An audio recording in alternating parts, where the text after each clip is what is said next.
protocol for these types of sessions is very different than the protocol for addiction interruption.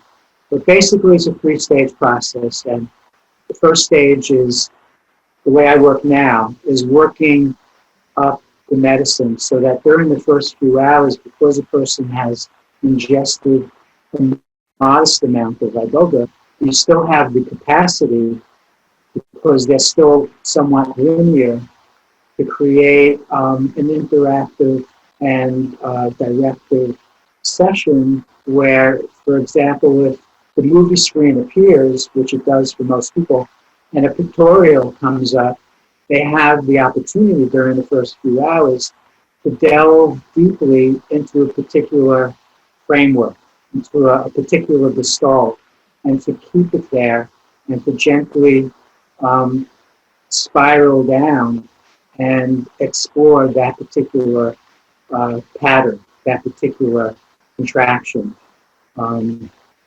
As the hours go by, we increase the dose until the person basically is introduced to the essence energy of the plan.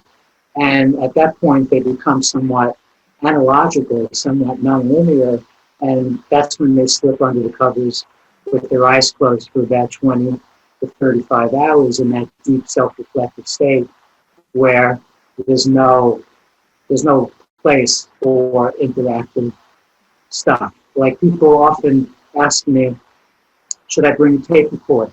And I say, well, just make sure that it's a voice activated tape recorder, because you may say a few words and then 12 hours later you may finish a sentence.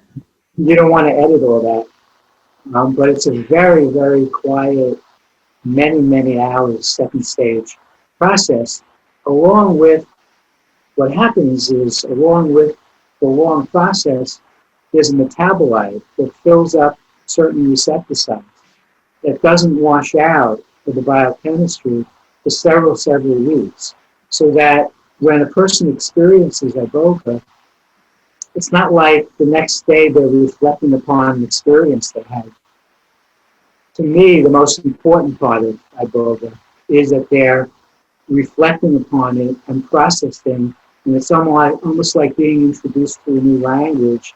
It's really the beginning of a process that can go on for weeks and months, and maybe 6 months, 8 months down the road, some people will tell me all of their intentions have been worked through, and now maybe they'll consider doing it again in 6 months to a year. The people most often don't do Iboga more than a couple or 2 or 3 times in a life. It's not something that you do once a week or once a month.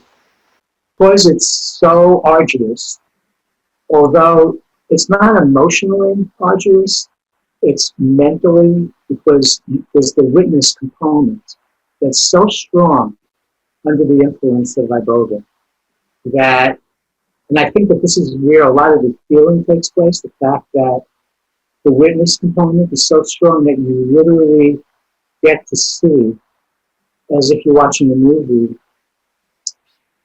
Okay, so you've got like this rubber band ball, maybe you've got 1,000 rubber bands.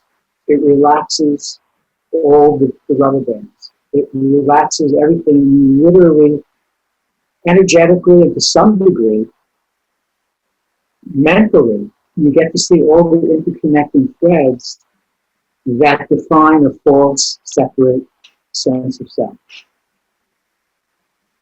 And you come out of it having deconstructed a significant portion of extraneous material. You've thrown out a lot of extraneous material.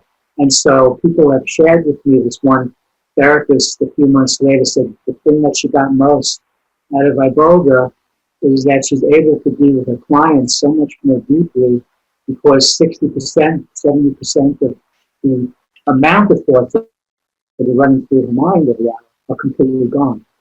And so presence is able to be permeated through the layers of personality more clearly. The light of being can emanate through personality, which still exists, ego, which is still there, but a person is not identified as much with those things as they were. The story is not as solid as it used to be. And the key to integration is to remain there. Is not to reconfigure an old sense of self, but just to remain open, confused. Confusion is highly underrated.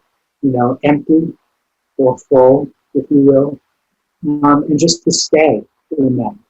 And that's challenging, but that's the integration part. That some people avail themselves and other people just reconfigure an old sense of self as quickly as possible.